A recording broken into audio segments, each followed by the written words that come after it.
Okay. Hello everybody. Welcome to another conversation on the Musa podcast. Today I'm very excited because I have Tola, Alade with me. And the first time I really like that Tola came to my view was on LinkedIn. So he had written this piece, and I'm going to talk about it. I'm going to read it out loud, like just some expert. But like he wrote about a new mainstream. I was like, okay, who's this guy?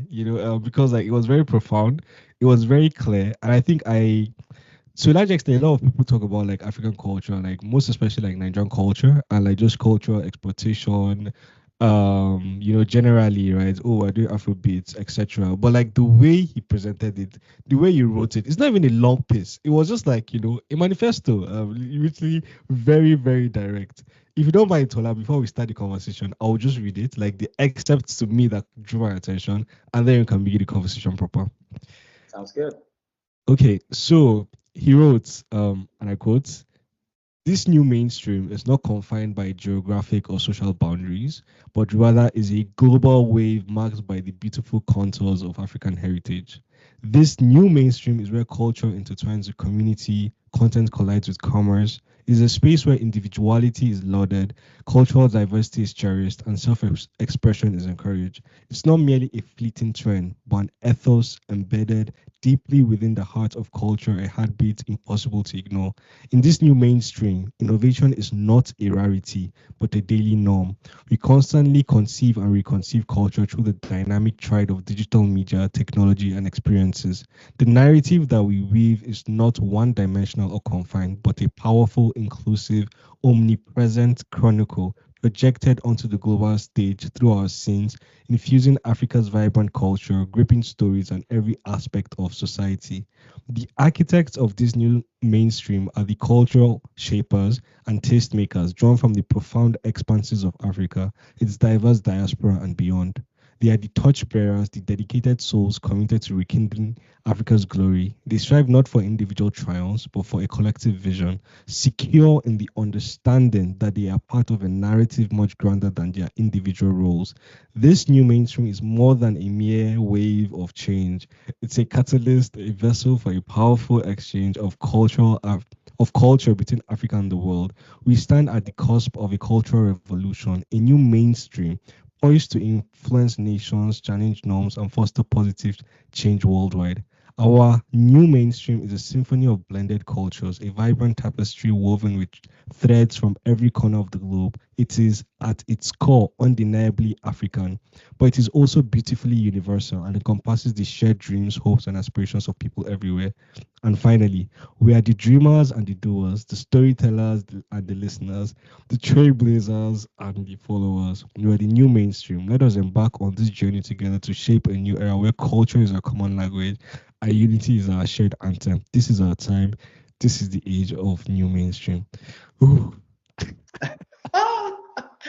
Listen, even like I spent 2 years with that manifesto, and every time even I read it back to myself, and it just takes me back to, I guess, the feeling that came along with the words. And but anyway, we can delve into that.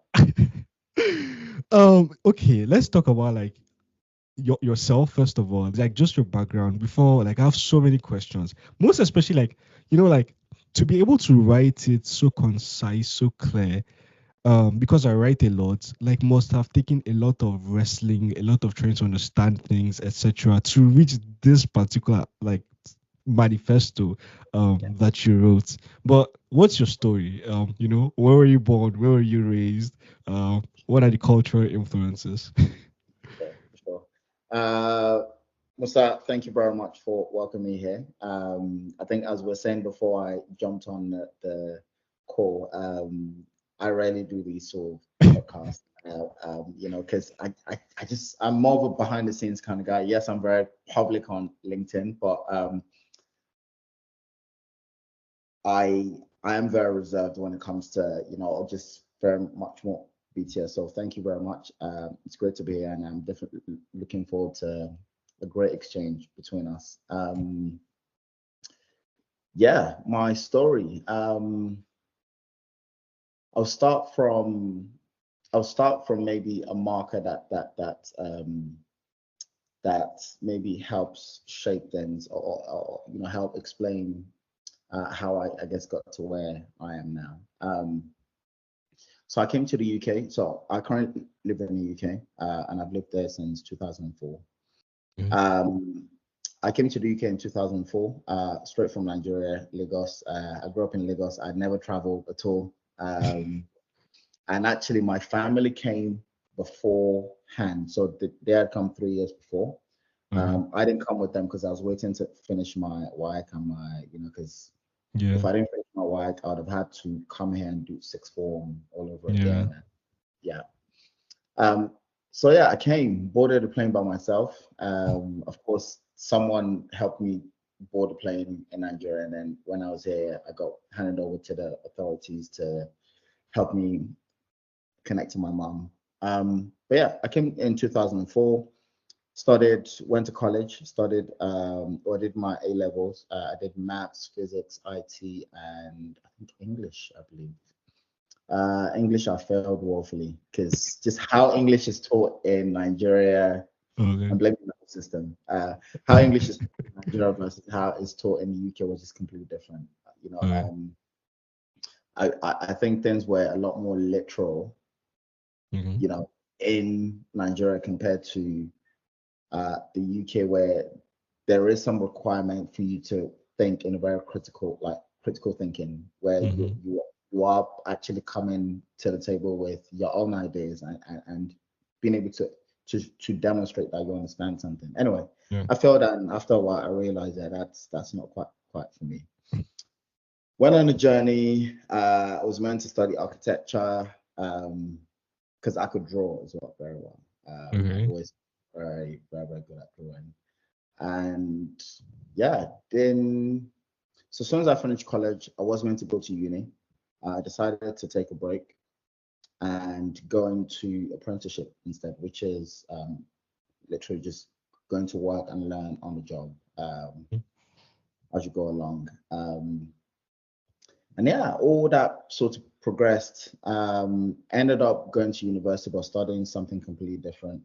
And then I started a business when I was at university, which then led to my first business, which was Swifty Studios, basically offering branding services to startups and to SMEs at the time. Mm-hmm. Okay. I ran that for about 7 years. Just I learned so much from that whole process. I was just this young guy that just even sometimes I still try to tap into that same energy that I had then. Yeah. But yeah, I ran that for about 7 years up until 2017. Where was Um, this, by the way, in the UK?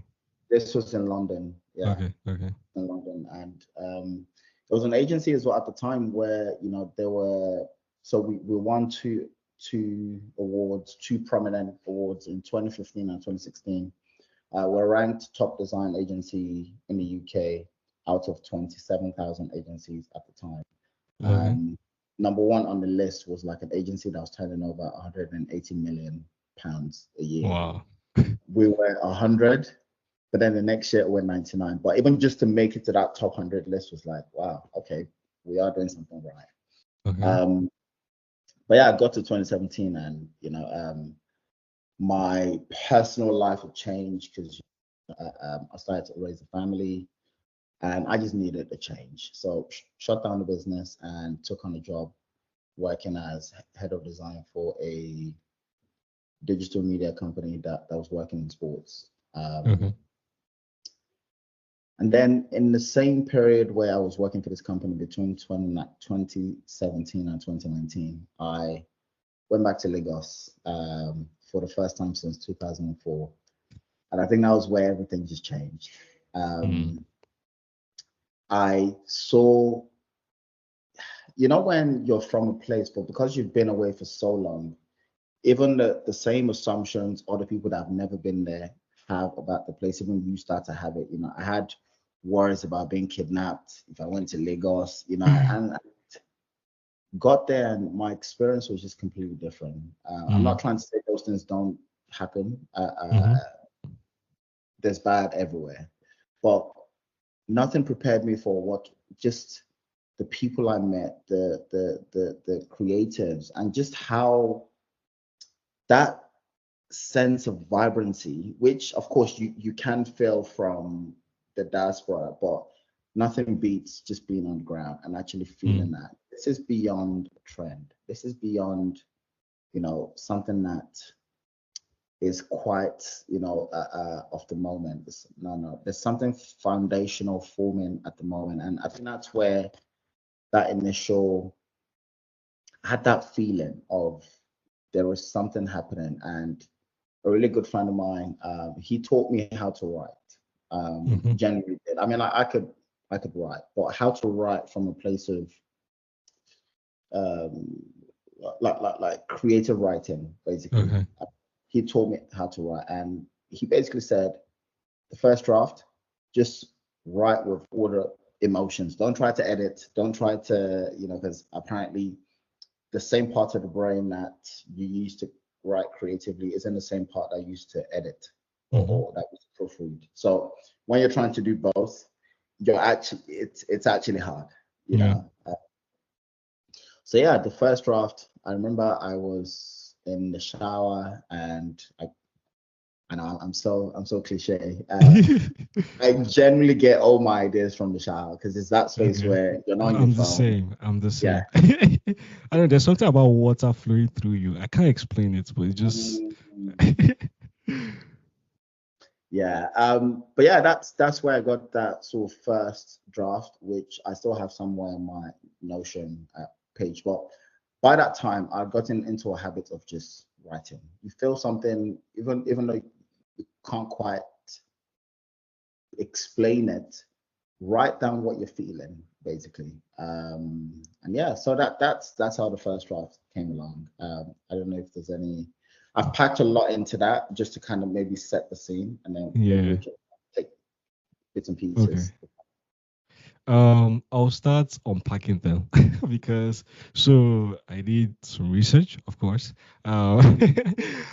Just because like I just wanted to ensure that I get like proper context and we just have like a very I don't know, like, you know, detailed conversation for because I think like for people listening, like it's also very important when you're listening to another person to understand, where they're coming from and like what are the circumstances that led them to the position or like Yeah, the person that you're listening to. And of course, so like in 2018, there's this thing you started on Instagram in Shoreditch, which is like, what's your Instagram? I saw that so very interesting because like it made me remember like, oh, Humans of New York. I'm sure you know Humans of New York. that And was what inspired it, actually. Yeah, okay.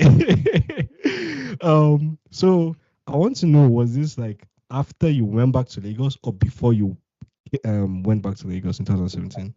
and it was the period where I took on the job working as head of design for this, Mm. the digital media company.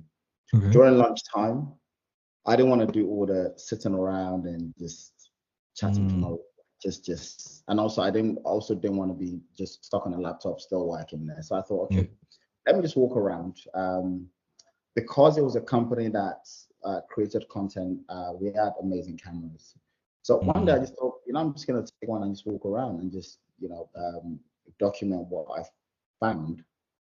The plan wasn't to shoot people because, I just felt like stopping people to, but yeah, it came from I have a very keen curiosity about people, Mm. um, and just understanding what makes people like identity, really. So yeah, those days I'll just go out and I have exactly one. Well, I walk 30 minutes in any direction, and then I know it's got to be 30 minutes walking back because I've got to get Yeah. back to my desk and actually work. So the plan really is just to anyone that really catches my eye and have a conversation, take a picture, and it just became a thing I did every single day.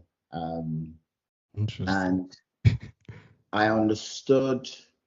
I started to because of the way Shoreditch is. So the area I was working is an area called Shoreditch. Mm-hmm. Um, Very multicultural, very diverse from a like racial, just very, very diverse. You get to speak to many, many people. And what I found is, as much as I was curious about what they were doing in their lives and their culture and their background, they were also very curious about me. And, I would always tell them, where I was from. Yeah. And I just found whenever I led with conversation about my heritage and my culture, the conversations just were a lot more interesting. Mm. I'd always felt very uncomfortable with the sense of referring to myself as a black man, or just because I just Mhm. felt when I was in Lagos, I'd never you're just you Yeah. basically. Until I think it's until I got here and I started to even understand that there is a terminology such as being black, Mm. but I just every time I was called out or I said that, I felt this uncomfortable feeling. So just being out there, walking the streets, talking to people, I just found it's just a lot more interesting conversations to be had around culture. Because then when the conversation isn't racial, instantly what happens is people lean in more. I want to find out more about them. They also want to find out more about me. And we're having a conversation that's not defined by racial background, social class, and actually you'll get aspects of what I just described, even in that manifesto as well, which is, this new mainstream is not going to be shaped by skin color. It's not going to be shaped by, but it will be truly African in its Mm. origin. It will be shaped around culture. Mhm. There'll be people that they might not necessarily be African in terms of born in Africa, raised in Africa, family, or sort of is that Mhm. I think that's my note taker, yeah. If you can kick it Okay. out. um, Okay. uh, um, yeah, so I I think there'll be people that will want to associate with being African, whatever that means in 10 years. And I think at the moment there is this association, even by people that are, that look like me and you, because Africa isn't quite all they probably want it to be. mhm. Some feel a bit of, I don't know, shame around where they're from. I had friends who actually came to the UK before me, and they've had to invent different personas Mhm. just to engage. Some came up with Caribbean names, and some came up with English names just to Mm. try and. So what we're seeing now with this, actually, people want to lead with their full names, which is I am Tola Alade. I am, Mhm. that's not just going to be us. That's going to be other cultures that just want to blend in, and that's why I strongly think that new mainstream um, is going to be heavily driven by culture, not racial background. And I started to pick up that sense from when I was just walking around talking to people from different places. And I also enjoyed it too. It meant I could have conversations with complete strangers, Mhm. make me comfortable approaching people and just talking. Um, yeah, and it's a great thing to be able to do. Because also even just the when you're walking up to someone in that first 10 seconds, they're scanning you, which is this guy a weirdo? Why is he trying to talk to me? Why me this? And they're trying to decide very quickly if they want to carry on talking to you. You literally have 10 seconds. Mm. Past that 10 seconds, if there's still something like they're on to, then they give you another 20 seconds. By 30 seconds, they've decided either this is moving forward or it's not moving forward. And past that 30 seconds, there's nothing you can say. They're just like, listen, please just leave me alone. So being able to being able to get to a point where I could navigate that and actually get people talking, I just found it interesting. But I've stopped doing it. When the pandemic happened, of course, everyone Mm. in the houses, and when everything opened up again, I just never quite the same time, but I will do it. And I think it's like for me is, I mean, unconsciously just showed well, I say the entrepreneurial mind in you, not from a business perspective, but just like the mindset in the sense of, okay, I have time, and what can I do to fill up this time in the most productive way? I have resource, there are cameras, right? Like, can I take this camera and just, I don't know, talk to people? Like, it was, I don't know, like, it's so creative how, like, you brought all of these things together to talk to people. And because, like, also, I guess, like, in this generation, like, talking to strangers is one of the most difficult things. I mean, once you, like, as you say, like, break that initial barrier, yeah, things flow. But, like, just get to the position about, oh, hey, my name is X or Y, is very difficult. And for like my listeners and also like for myself, like in the future, if I have like this kind of situation, I like to ask, like, what scripts or what did you say initially? It's like, how did you present? Oh, I am Tola, I'm doing what? Like, what was the script like? Wow.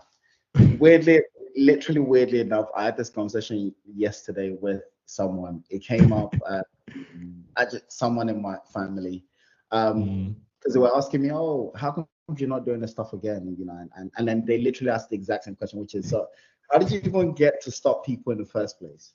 Um, I think when I first started, I used to go out with this sort of energy, this apologetic sort of energy that, because I felt like I was interrupting people's day, like, oh, you know, please, mm, have you got 5 minutes? You know, when you go out with that energy, people sense that they don't feel like you're quite comfortable with what you're doing, mm-hmm. and if you're not comfortable, they're not comfortable. So Yeah. already nothing is. So I had to change my mindset, which is no, I'm adding value to your day. Like you will go home or go to wherever you're going and tell someone, listen, some random guy stopped me and took all these pictures and we had a conversation about this. That's something I've added to you freely, basically. Mm-hmm. So when I went out with that energy, I think people could just sense that there is a joy I had in meeting them, you know. Mm, But practically, I had three, no, five sort of things I always made sure. And I did this subconsciously until I realized actually I was doing this without mm-hmm. realizing. If there was someone that you did want to stop and maybe take their photo, let's say you happen to be walking behind them and they're in front of you, never tap them from behind. The Mm, moment you tap someone from behind, their back's already up because they didn't quite see you come in, you know. And no matter how, your chances of actually getting them to stop and talk is like way less. mm-hmm. Because you're almost awakening something quite primitive about Mm. just fear, that sense of fear. Defense, So yeah. what I would do if I did see someone, let's say that I went to, sometimes I will cross the road, run on the other side, cross the road again, so that I'm facing them when I'm approaching. And Mm, so step one, just face them, open arms. Oh, hello, not hello as in like hello in a really like yeah. my arms are open to you. Eye contact, maintain eye contact, and very quickly in that first 10 seconds, introduce yourself and tell them exactly why you stopped them, because that's why they're asking, that's those questions that they're asking themselves. And it has to be something genuine. So, for example, let's say someone's wearing a red hat that I really, I don't have to lie to say, oh, there was something about your face. I would just say, I really love the red hat you're wearing. Because when they ask you and you don't really have a genuine reason why you stopped and you're trying to make it up on the spot, it comes across and they just Mm, sense that something is quite fishy here. And then just even in how I describe things, which is, I hate to use word like, or I wouldn't use words like, can I can I can I take a photo? It just feels like you're taking from them. I'll say, mm, can we make a portrait together? And so, oh, mm-hmm. okay. What do you mean? Because already they just think, what do you mean make a portrait? So Mm, already you still have them there trying to figure out what you mean mm-hmm. by, are we taking a picture? Are we what do you mean make a portrait? Mm-hmm. And then yeah, just I think a lot of it just really has to do with just being genuine. You know, if I sometimes even some people that visually from their appearance, you would think, nah, that's the guy you should not stop because Yeah. he looks like Murray. He's busy. He's probably gonna tell you to, I don't know, swear Yeah. word. Um, but actually, you find when you approach people with certain energy, people just open up. And they'll tell you the craziest things about them. I mean, I didn't go as far as I guess the humans of New York, asking those really personal questions. But sometimes people will just volunteer some hardcore information to me, and I'm like, wow, okay, wow. So yeah, the practicalities are just don't tap someone from the back. Like Mm-hmm. they approach them with open arms. Be genuine about why you stopped them. Introduce yourself. And yeah, just make them feel like this is something you're doing together, not something that or you're doing just to benefit what you are trying to do. And yeah. Okay. I know like a particular friend I'm literally going to send them this this conversation because I know they'll be interested in this. Um but that's nice. Like as you said, like the I think what attracted me to it or like what really drew my attention like to what's your Instagram is really the diversity. Like like you can't people from everywhere. And I was like, you know, like what is happening in Shoreditch? Like because it's just so diverse. People from different cultures. I'm like, how can so many people that look this way be like in the same perimeter? It was actually very interesting. I'll tell you a funny story really quickly though. I got a message from a lady one day in the DM saying, "Oh, she introduced herself and then said, why is it that I'm always taking pictures of only good-looking young people?" And my reaction was already like, "What the?" Anyway, I started typing back some, and I just thought, you know what? No, I'm not going to justify anything to you. Because she Mm, was like, "Oh, well, you mentioned, diversity in your bio." But then I'm like, no, I meant cultural diversity, not diversity in the sense of age or sex or gender, or mm-hmm, because diversity is such a broad. I try to stay away from that word. mm-hmm. Um, by the way, I just replied back to her. Listen, it sounds like a good idea for something you should start. So why don't you pick up your own camera to go out and go and look for? Because she basically said I wasn't taking any pictures of any sort of elderly people, and also any pictures of anyone that wasn't good looking, which I'm like, how do you start to wrestle with that? But it sounds like you Yeah. have a vision for that. So why don't you guys even listen, use a similar name. Say people of, I don't know, the next area, Hoxton, and just go and do it. Not even old people of Shoreditch. Mm. Go and do it. When just yeah. You were just like, I can't be bothered. Literally, like I'm open to feedback, but when people are coming with an energy of like they have a very specific take Yeah. on what you should be doing, then I'm just like, just what the ideas come to you. So Yeah. please go and do it, and I'll support you. I even said to her, I will post your page even on my page to say, people, follow this lady, please. Can we infer then that like maybe good looking people will stop more than I don't know to this woman? Or I also started to think, is it my bias, which is I am very visual. Like my background is design. I love things that look good. I like Mm, making things look good. So maybe just by default, I'm mm. scanning and I'm looking for certain things. Who knows? Who Oh, knows? okay. But I should be allowed to do that, and I am doing that. And if anyone else wants to do their own thing, go for it. Yeah. Mm, okay. Oh, thank you. Like I really wanted like I knew there was a story there and like like I did not expect this at all. And I love the fact that like it was very random. Okay, then let's go back to you go to Nigeria 2017. Then I'm guessing that's where Zazu comes up, right? Where you start Zazu, I guess in Lagos. Zazu has always been so.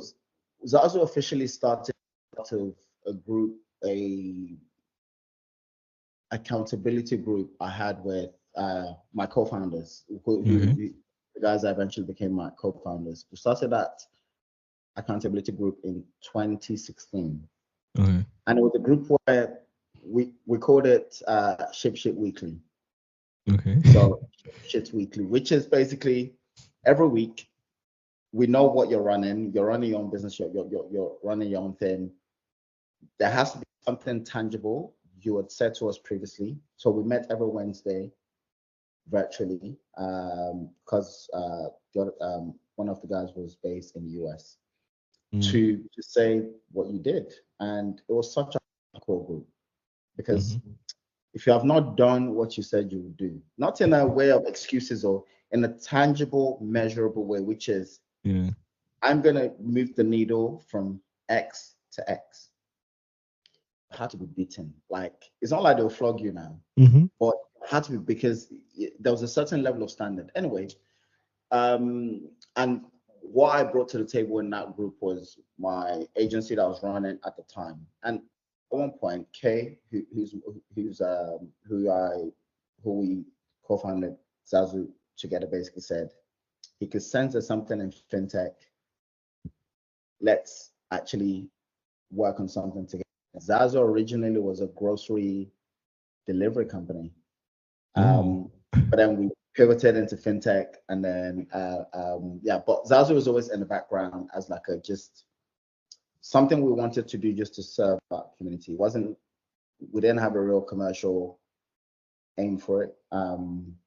And the first iteration of the product that we built in 2017 actually was a chatbot on Facebook, and I believe WhatsApp as well, where you could literally, it was called a booking. You could basically just Okay. say, hey, what's Naira today? What's $1? And it would, search, or it would basically just say, hey, Naira is X. Mhm. Well, that was always in the background. Um, and it wasn't until we kind of raised money in 2020 where it now became its own sort of thing. But um, Marmalade was the idea for it came when I was in Lagos in 2018. Mhm. And it took me a year to kind of just try to even understand what that narrative was. Okay. Yeah, because I like to give birth to companies out of narratives. Because I Mm. think as founders, as entrepreneurs, as what you're basically bringing to the world is your perspective. That's it. Mhm. Yes, it might manifest in the sense of a product, in the sense of a service, but it's your peculiar point of view on life. So with every business, and there's a framework which I'm not going to take credit for. It was by a good friend of mine called Andy, and it's a narrative framework called Belief, Hurdle, Action. Belief is what is something you fundamentally believe to be true about the world. Okay. Hurdle, what's coming in the way of that belief that's stopping you from manifesting that belief, and then action. What are you going to do to overcome that hurdle to bring this belief to life, which is basically what that thing is. And I felt the belief in 2018 strongly. When I was just looking around, I just thought, literally, it was something as simple as I didn't think there were talented designers and creatives in Mm. Nigeria. I always knew there were people that either would copy other people's work, or Mhm. I saw lots of portfolios. I didn't think there was original, like original creatives that could think in a very authentic, original way. And I just met loads of them. And I'm just thinking, the world doesn't know these people exist. The Mhm. world has not found a way to interact with them And some of the ideas these young boys, girls had about the vision they have for themselves and the world, it's so strong that I think it will go on to shape what society looks like at not just a national sort of level, at international level. So the belief that we eventually distilled for Marmalade was, Africa's culture and its stories are its most valuable asset, because Mm. that's the only thing we've been able to successfully export to the rest of the world in a way that benefits from the top to the, I guess, the sort of everyday man. And I'm talking our food, our music, our Mm-hmm. fashion, our points of views. Yeah, so that's 2018 was that point where the idea for Marmalade came, but Zazu was always in the background. Zazu wasn't even a company. It was a product that we had built to serve people, and we put it out on the we put it out there, and we had about 2,000 people that were using it literally every week. Oh, sorry, every day, Mm-hmm. actively. So we just built it to say we understand technology, we want to serve our people. What can we do to Mm. serve? Well, like for something that you guys was on the sidelines, you guys raised a lot for I know. which is interesting. Because of course, like I know like Marmalade is like, what is like your core priority, that's like what you're focusing on, etc. But like it's so interesting that I don't know, also the iterations of Zazu, like, from food companies kind of sounds like Samsung, like when they were like a fishing company first and then Yes. Yep. Yep. Yep. We went into food, but we realized food was basically, it was meant to be. I don't know if you know this UK company called Deliveroo. deliver, yeah. So it's like Glovo in Spain. Exactly, Yeah. exactly. Which is African groceries from these African shops delivered to Mm, to our mom, so that they don't have to necessarily. But we found out the logistics space and food. It is so hard. It's so mm, hard, and so we just thought, nah, let's actually look for something that we can truly solve in a very quick way, and so we'll just go from there. Basically, we're just looking for something that we build something around very, very quickly, deploy it, mhm. and then when thinking, you know, global takeover, raising money, Yeah. VC, yeah, yeah, one thing in that at all. Um, you know, Nice. um, but I want to mention something. K. So K is my co-founder with Zazu. That's the CEO, right?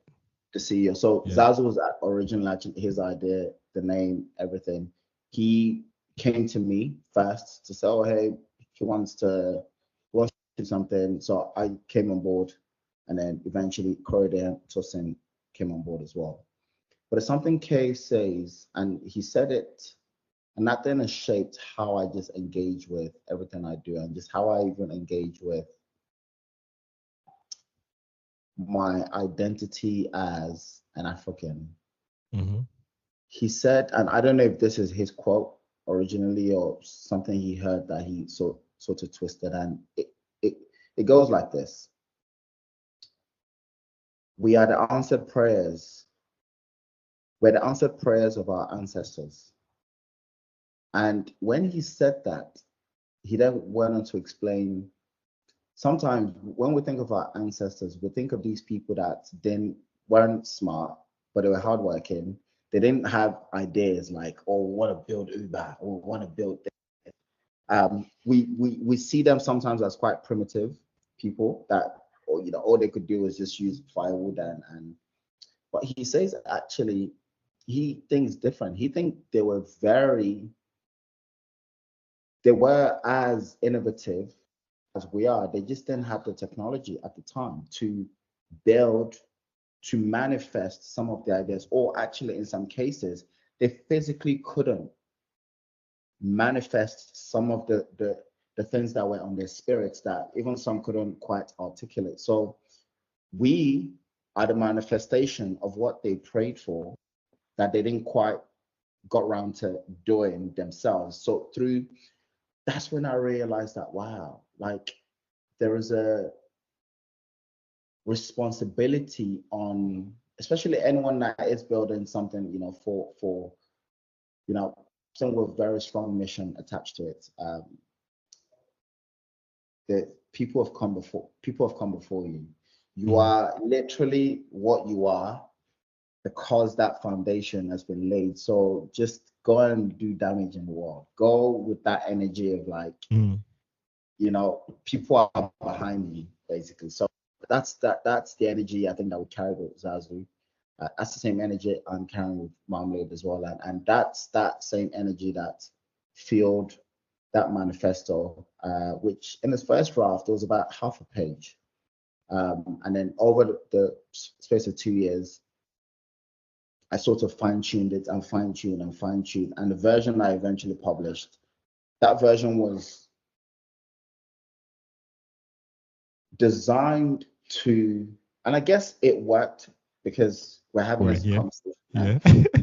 It was designed to signal to people that are those culture shapers and tastemakers. And I can say you are definitely one of those people, which is, what you're doing with the podcast by just storytelling through Mm-hmm. the experiences of people, it was meant to signal to people to go, there's something happening, you are a part of it. Yes, you have your own egotistic, when I say you as in all Mm-hmm. of us, we Yeah. have our own egotistic, ambitious, I want Mm-hmm. to build this because it's something I want to do. But actually, let's also realize too that we're all tapped into something that's bigger than ourselves, Mm. and that's why even when Wizkid is out there talking rubbish about, this is not Afrobeat, like it really disheartens me because I'm like, I understand what you mean as a creative.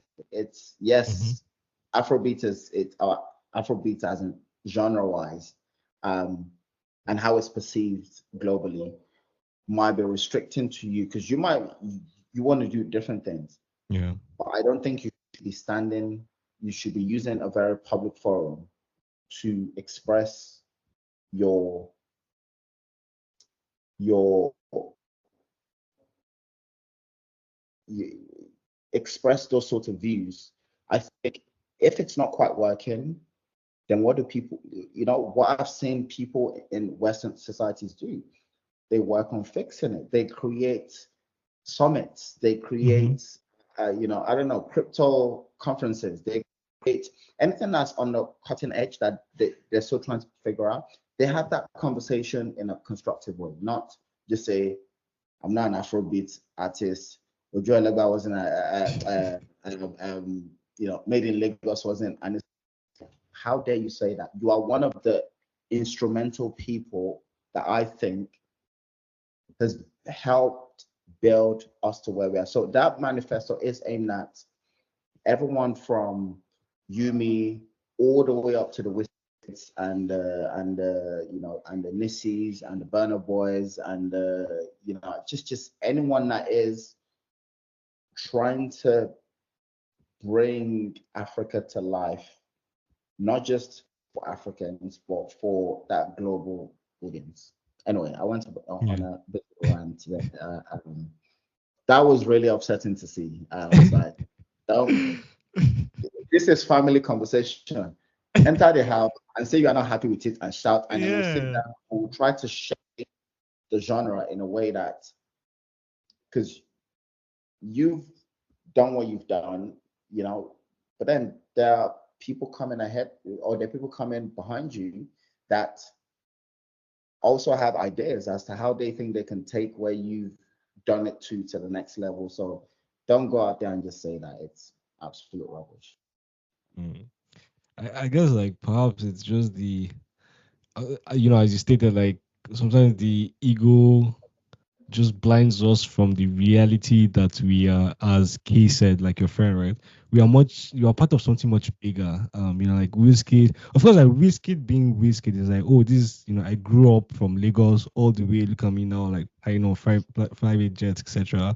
And perhaps he doesn't realize that, yeah, like you did that, but more than the guy that went from Lagos to flying all around the world and giving concerts, you are somebody that is like a statue in people's culture. Like people see you and they don't per se see this body flesh human being. They see an idea, like something that is much more profound, that influences so many more people.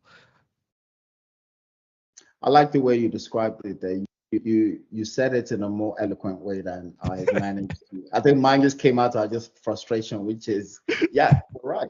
Either they choose to acknowledge that or not, because fortunately, we're at the stage where we are building something for future generations. And yes, you might be going into it just thinking, I just want to make money and just do my thing. I don't want to be anyone's mentor, anyone's hero, anyone's. I just want Yeah, to do my thing. And I also see myself towards that, which is I just want to build companies, build ideas, and just do my thing. But I can't ignore the fact that actually we do represent something. yeah. Either we choose to acknowledge it or we don't. But I like the way you say it. No, I, Yeah. I think it's more personal for you in the sense that, like, Marmalade Ventures is literally about, like trying to use forces like the Wizkids, the Davidos, the Remas, right? And then when this kind of people come out and they are like trash talking all of it, you're like, oh my God, what Publicly are as you well. doing? Yeah. Publicly as well. Do it internally because we're not saying Yeah. it's perfect. Some of the criticism that we get as Marmalade is, or sometimes you guys just want to talk about all the nice things happening, all the positive Yeah. things happening. But we're like, yeah, we intentionally chose to go down that road because there's already a wealth of information of the not so good things happening. We actually we want to shine a light more on the positive things happening that people that are Africans and also non-Africans can lean into, so our newsletters, it's all positive news. We stay away from anything that could potentially, what's the word? Any areas that forces people to pick a side. Mm. So politics, gender, religion, sexuality. Not to say those conversations are not valid to be had, but same way I said to that lady who basically said, "Oh, how comes you're not doing?" If someone has an idea for a version of Marmalade, they shouldn't call it Marmalade Chai. A version that does those things, go for it. Mm. But it's not us. I think the foundation has to be something positive that Mhm. actually, and I'm not saying everything is all happy, happy. Like, no, I've been to Lagos too and had bad Mm. experiences, Yeah. with the police. I've also been in actually. I've been in I've been in the UK and had bad experiences too with just human beings. Mm. Um, but I think Africa is in this critical, and when I say Africa, I know I'm generalizing too. But Africa is in this position where we are responsible for shaping what perception is. Because when someone says Paris and you start thinking wines and you think Eiffel Tower and you think, I don't know, croissant and you think, or when someone says Jamaica and you think sandy beach and you Yeah. think, rum and cocktails. When someone says Congo, all that comes to mind is cobalt, Yeah. kids, child labor, Mm-hmm. wars. Or when someone says, I mean, South Africa is slightly different now because when I was starting to have, when you say that, people will say, piano and this, but Yeah. we want to shape that. Just when something is mentioned, the thing that pops in your head first, Mm. that's what we are going after, and we want it to be positive because there are terrible things happening in Paris. but Mm-hmm. people have been intentional about how they've positioned that, or how they it's a lot of it is just branding, really. Mm. There's a book that I read not too long ago. It's called The Listening Society by Hansi Freinac, and essentially it's quite dense. But so he is trying. It's like the new mainstream, but there are two writers, um with a pseudonym, one name, and essentially they're trying to provide a direction for the zeitgeist, right? They're trying to, but globally, so it's not just like oh, like Europe, or oh, America, etc. And like one of the pillars, right, something they call the value memes. One of the pillars that they mention is, and perhaps like I think it was at that period I was reading that book. I think I just finished, and like I saw the new mainstream, and I'm like, whoa, wait, like like it's like like this has to be like sorcery or something, because the dots just connected for me instantly. And like something I think like I just perhaps like in these final moments that I want us to talk about is really about how to, like in the sense of, okay, each individual person, like the how to, like, okay, culture is as valuable as, in terms of like power, is as valuable as, I don't know, traditionally like weapons or etc. Like we can use it as well in that same means, right? Like the how to for, I don't know, like the whiskets, and then the how to for like people, ordinary people like me and you, like how to, like move this new mainstream, or like, channel this new mainstream to create as much power as possible. Especially when I say, because we're both Nigerians, as Nigerians, because whether we like it or not, right? A lot of people think about Africa culturally. Nigeria just has so much stands. Like, is too much weight is on Nigeria, which is good and bad, because the good means the Yeah, whole continent gets good. But that's like, I want you to ask you that, the how to. the how to, you know, um, I listen to a lot of Jordan Peterson. I read a lot of his book. I mean, I've read almost all his books. I listen to a lot of his lectures. Some 3 hours long, some 4 hours long, and Mm. I've tuned a lot.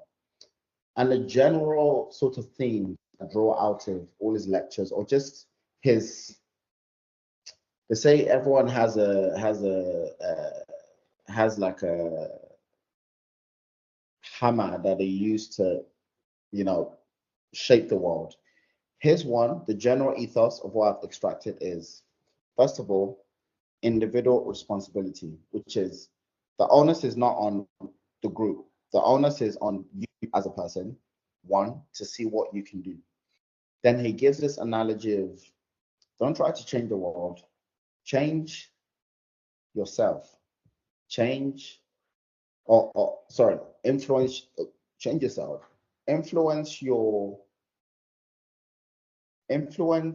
siblings, influence your extended family, influence your area where you live, your local area, your city, your district, your country. I don't know what but basically, don't just say you want to boom change the world. Basically, so I think how for each person, irrespective of how much sort of global external influence they have, is, I think, present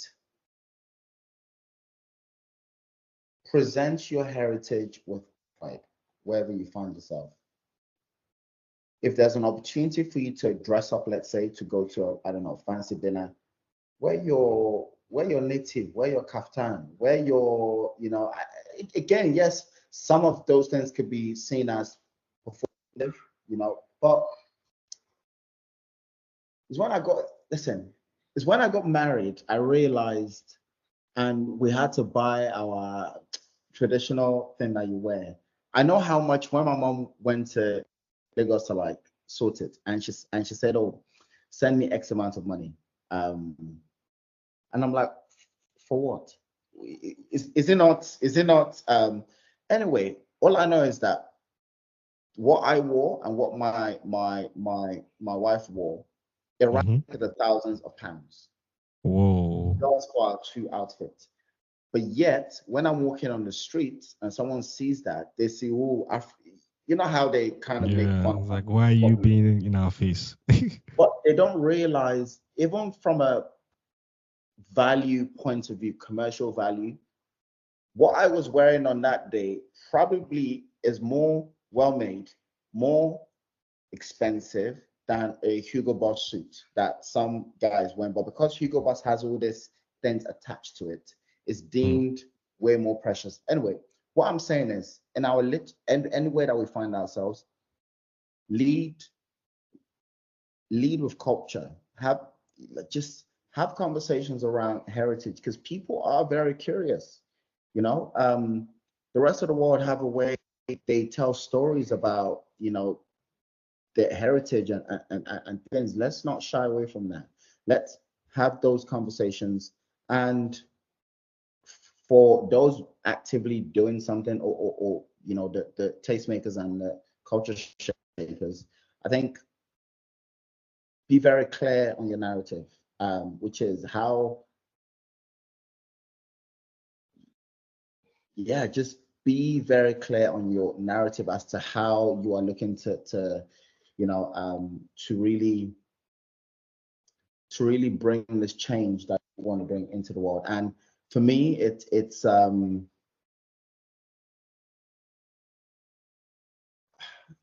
sometimes I feel that thing of, do I really have to have all these do I need to be responsible for all these? But I think sometimes it's you know sometimes we think we have ideas, but sometimes, as Jordan says, ideas have you.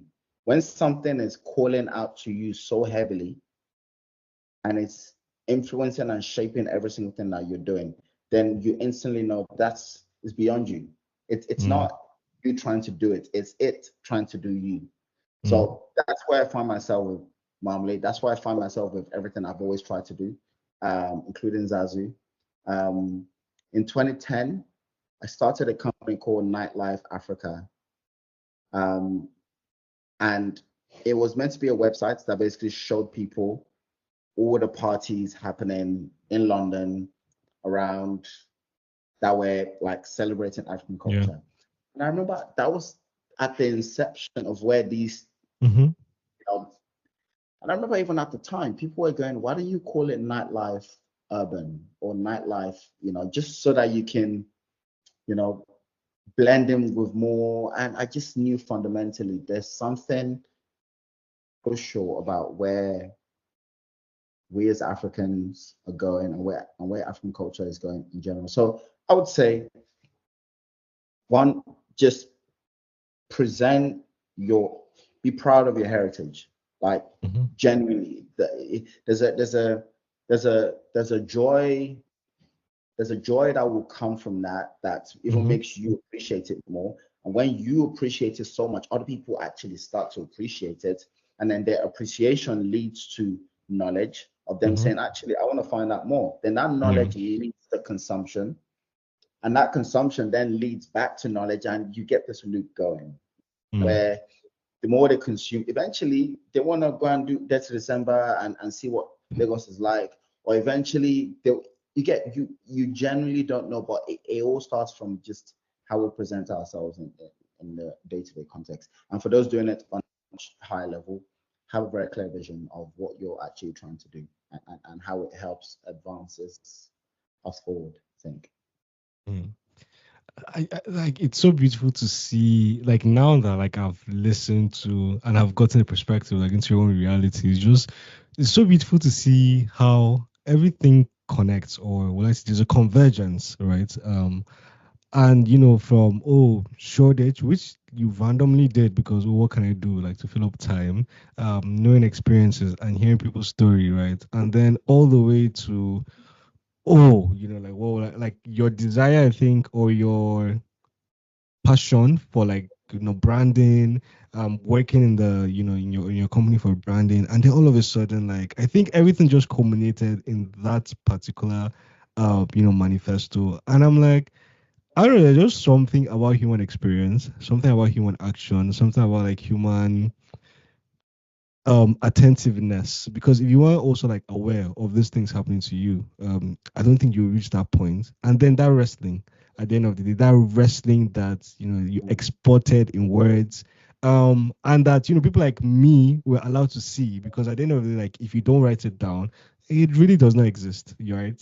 Because how can you prove it to anybody? And thank you personally, because I think that it's such a good way to talk about culture. Is such a good way to also make people conscious about the zeitgeist, because like you, I do think that the future is really dependent on culture. I think like people, like, there are cultural wars as well as their economic wars, and I think that we have to be conscious of the reality of culture, right? You will remember the time that Nigerian music was a disdain to Nigerians. Like everybody's like MTV based trace, like Rihanna, but like now it's like I'm an analyst, so like I was reading like a report not too far back, like for Spotify, and Spotify released in their annual report in 2023 that 80% of the charts, like top 100 in Nigeria, was filled by Nigerian artists. Like 80% of the songs there were filled by Nigerian artists. 20 years ago, that's definitely not the case. Like Timaya and P Square will probably be 20%. Yeah, yeah, yeah. And there's a acceleration that's happening because the distribution channels that maybe never used to exist, they exist today. So for example, Afrobeat has always been amazing. Drum music has always been amazing. Now we found distribution channels via social media, via Yeah, Spotify, and those distribution channels have been democratized because now everyone basically has access. And we're seeing that even with the guys that do the skits on yeah. Instagram or uh, what's his name? Wasabi, yeah. Like there are people that watch his content that I've had conversation with that they don't understand the nuanced context, cultural context of what he's Mm, doing, but they resonate with it. And mm, maybe that's their first step into that. Like I find him funny. I find the personas he yeah. because Lawyer. because you're there and you literally see those personas. Yeah, Yeah. So I think the same way we found out with music with Afrobeat, where initially it was this thing was CDs and MP3s and not just okay where you had to download the MP3s and then Hmm. and Spotify came along, Apple Music and Tidal and Yeah. this and that. Now we're seeing the same with even African creators who have always been amazing. Now they have a distribution channel. Mm, And even whilst they've been popping for the last 3 4 years, they haven't been compensated on the exact same way the rest of the world has been because yeah. there was no monetization for them. Some had, 2 3 million followers, but still weren't quite making money. Now, even the platforms are recognizing and saying we have to basically start paying these people. Yeah. So, which means now that cultural sort of thing that's happening is now starting to get commercial, Hmm. basically, because now they'll be paid. And these are people that, just by the nature of them going from being I guess, average person into, millionaires and, in some cases, the, we're definitely going to see an African Mr. Beast eventually. Yeah. Hmm. Billionaires, they will. Now, this is how that culture, this is how culture really starts to shape actual, as you said, economic, sort of influence in a way that's democratized, which is no one single individual is controlling how that's shaped. Not even the Nigerian government, as Yeah. you mentioned Nigerian music. That was a time even the government itself was against Nigerian music. Yeah. Because they saw the Tony Tatulas and Yeah. as Uh, like bad influence on the youth, etc. So I speak very passionately about this because yeah, that's there's an acceleration of what's happening, and we just need to lean into that, and see where it takes us. And by no means am I talking like I've got it all figured out. hmm. It's evolving as we go along. My team and I had a very intense conversation a month ago where the goal of the meeting was a 4 hour meeting, was to challenge our own narrative, which is our narrative of trying to change negative perceptions and bring more, is that still valid for us? And is that still valid in how things have progressed over the last 5 years, basically? So also we understand we also need to keep updating ourselves on, I guess, that the so-called impact that we are trying to have in the world. But also we're figuring out as we're going along as well, Mm-hmm. you know. Yeah. I would like to end us with just reading two of the paragraphs one more time, which is I quote, "Our new mainstream is a symphony of blended cultures, a vibrant tapestry woven with threads from every corner of the globe. It is at its core undeniably African, but it is also beautifully universal and encompasses the shared dreams, hopes, and aspirations of people everywhere.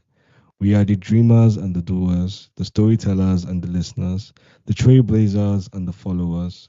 We are the new mainstream. Let us embark on this journey together to shape a new era where culture is our common language and unity is our shared anthem. This is our time. This is the age of the new mainstream." That's so beautiful.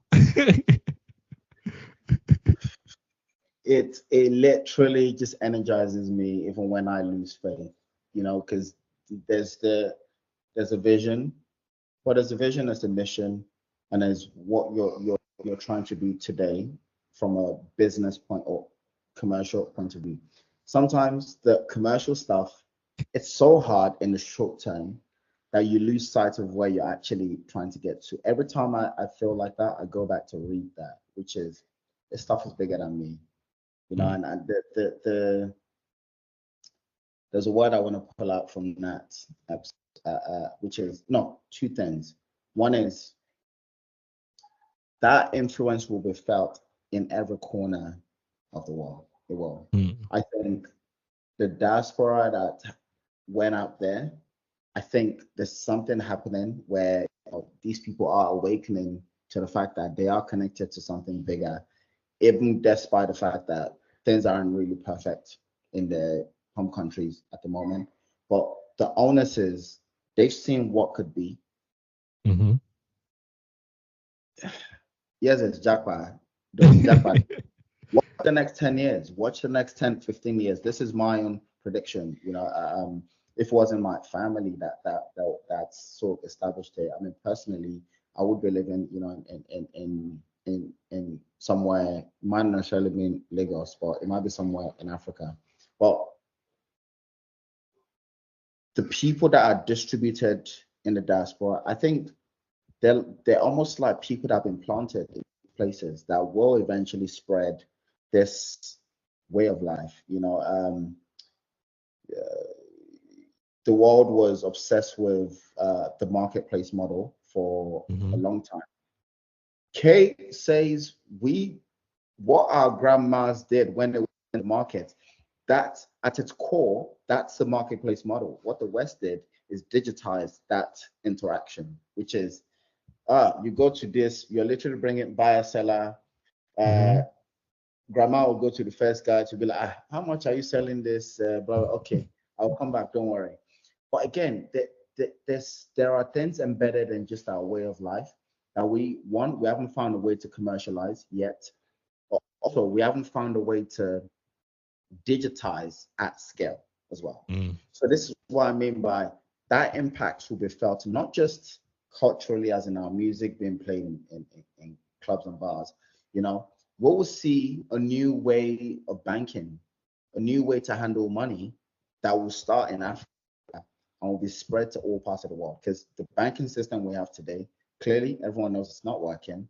mhm. Um, the fintechs that we have today, including to a certain degree Zazu, they're just sexy UX, digital UX layers on a banking system that still failed and flawed.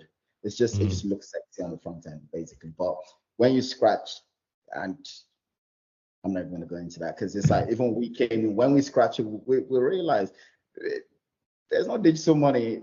It still moves slowly. It's still relationships. It's still like controlled in a very sort of. So what I'm saying is this: we have global brands that have taken their ethos and their ideologies and spread that to all parts of the world. Uber, Airbnb, this, that.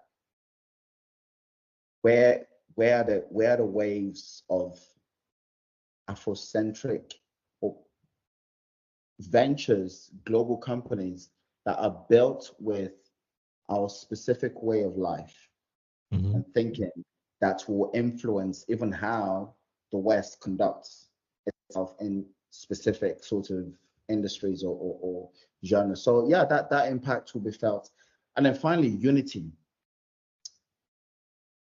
I say very specifically whenever I jump on calls with potential partners, in some cases at global companies, I've walked away from deals where they try to make what they're doing a diversity and inclusion type of conversation. And I say to them, that's not us. They'll be like, why are you talking about Africa? We just call it Black so that it's more inclusive. It feels like everyone. I'm like, no, we are trying to bring the knowledge and the appreciation and consumption of African culture specifically. African culture and Black culture are not the same. Black culture over the years has become quite political because of the racial angle, because of everything that's going on, what went on BLM, which I've got my own views on. But hey, what we're talking about in terms of culture, it's a more unifying conversation. We want to welcome even people that are non-Black, non-African into this thing that we're all collectively going to enjoy. So there is a unity that we're trying to promote, not uniformity. The world is trying to push, if you identify as this or you're part of this category, then that's, no, people are dynamic.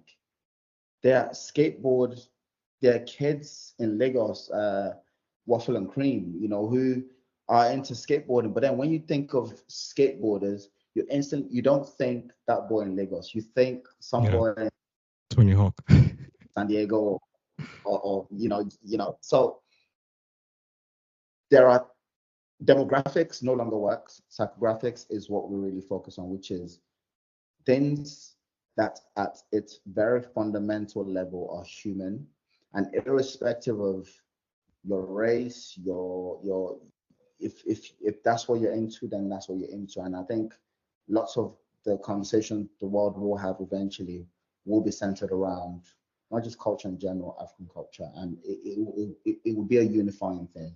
We just hope that by then the economic side as well is also making sense for us too. Yeah, I think like talking about the economic side, probably. I mean, to a large extent, when you look at how, well, I say the West did it, there was as much as they like talk about free trade or like blah, blah, like to a large extent, like their governments or certain institutions within their country, like literally funded and carried them through up to a stage whereby now you can fly alone.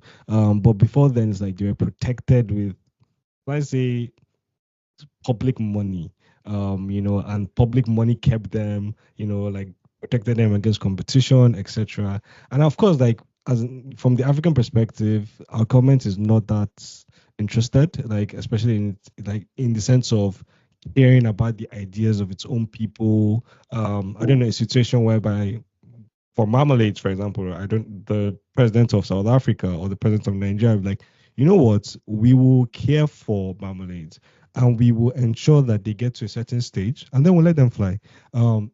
It is a bit protectionist, but I think like this is the model that has allowed so many kinds of institutions, so many kinds of things to fly. Even China. Even China to a certain degree. I know that as soon as even I mention that word, it starts to spark so many things. But outside of China, people are Chinese, full stop. It's China versus the world. Outside of the USA, people are like, I'm from the US. USA. Yeah. There is that sort of force, and actually There was this random story I saw a few years ago. A Chinese winery or won the best, basically produced a wine that won the best wine globally. Yeah. And people found it crazy because, first of all, good wine doesn't grow, like good grapes don't grow in China. Or China's never Yeah. been known to produce, it's Spain, it's South Africa, it's Yeah. France, etc. But it later was discovered that actually it was a company that got started with the vision of basically producing the best wine in the world, and the Chinese government got behind it and literally provided resources to a point where basically you cannot fail, and also you get to producing this thing. And eventually it became a story that even the government itself could use as, Yeah. at one point, a Chinese wine was the best wine globally, was the number one wine globally. So again, it's that sort of collective sort of, but again, I can see the negative sides of that sort Yeah. of, thing too. But Mhm. I will open to it. So if there's any governments that, yeah. Thank you so much, Tola. I absolutely enjoyed this conversation. And like the insights into a new. I knew there was so much packed into it, and like I've heard this so much in it. Thank you for writing it. Thank you so much, and I just hope that for Marmalade, for the future. You don't sound enthusiastic about fintech, but for culture, for Marmalades, that people will be able to understand the zeitgeist. I just think like people that understand like, well, like what's the times, that we're in, times and seasons, like what is it saying? Where are we going? Collectively, culturally and also like globally, where is the future dragging us into? I think like honestly, you understand. And like for people that understand, like you will potentially be the biggest winners because you just saw that it was clear culture is important and we have to know how to like communicate culture. Yeah, yeah, yeah. Yeah, yeah. It's we just have to have a vision, and without so dragging us back into, avocados then accidentally become a superfood that everyone is consuming in the world. Mm. There was a documentary on Netflix specifically around avocado, and the US in 1991 and 1992 decided avocado was going to be a superfood, and an agency was set up specifically to promote avocado globally, and via that promotion, make it appealing or desirable for people to see as a superfood. And by that nature, they will be the ones supplying avocados to the rest of the world, even though it doesn't grow in the US, but if through political might Yeah. managed to find a way to get it from a certain country or part of the world and resell it for, because now it's been packaged as a superfood, 3, 4, 5, 10 times the value of what it is in its, I guess, um, raw format, and hasn't been through that value chain. And now we have, actual bars in London that are dedicated, or restaurants that are dedicated to purely just avocado this, that. But I use that example to say it's intentional. Someone decided somewhere this is going to be, and there was an intentionality. And I think that zeitgeist that you say, which is we don't know how it's pulling. Yes, it's very sort of fluid at the moment, Mm-hmm. but also we need people that can choose a lane and say, in this specific lane, this is my vision here, and I'm going to execute that. Just so that we don't accidentally find ourselves in a place where um, there's just so many things popping in my head, where yes, there's the appreciation and celebration of African culture, there's the consumption, and then post-consumption, we start to get into the territory of re- reproduction, which Mm-hmm. is them taking something and reproducing it as something else. We start to get into the territory of, appropriation. We Mm-hmm. start to get into the territory of of just, the thing that we at our, just being taken, and sort of someone else comes along with a very clear vision of what that thing should be, and we end up with cobalt coming out of Congo. Again, I don't want to take that decision in that direction, but cobalt coming out of Congo, and it being the ingredient to power the batteries that goes into Tesla cars and iPhones, and we're thinking, but yeah, we need to have a vision for this. As you said, it's a weapon. It's I think you likened it to economic, yes, hard power, like actual artillery. It can be wielded in whichever direction we choose, but we can't be passive about it. We have to be intentional. Music is a weapon, as Tola said. We can't be passive about what it is that we do around it. Same way, avocado wasn't an accidental superfood. Someone said it's going to be a superfood, and it took them 20 years working on that to make it a thing now where people show off with avocado. Like, oh, I had a avocado, So yeah, and I do love I do love avocado. Want to get there. It was engineered. Yeah. Okay. So, like, essentially, then, like, we have to be intentional about African culture, in the sense of, like, we have to be intentional about knowing where we want it to go and how we want people to receive it for which purposes. Like, the whole value chain. Think about it and ensure that, like, you are on top of the matter, in quotes. Yeah, you are. You are with fintech at the moment. Yes, there are billion-dollar companies or valued companies in that space. Some of the infrastructural things behind the scenes, you pull on those things, everything crashes down. And we had a glimpse 2 years ago. There's a company called Union 54.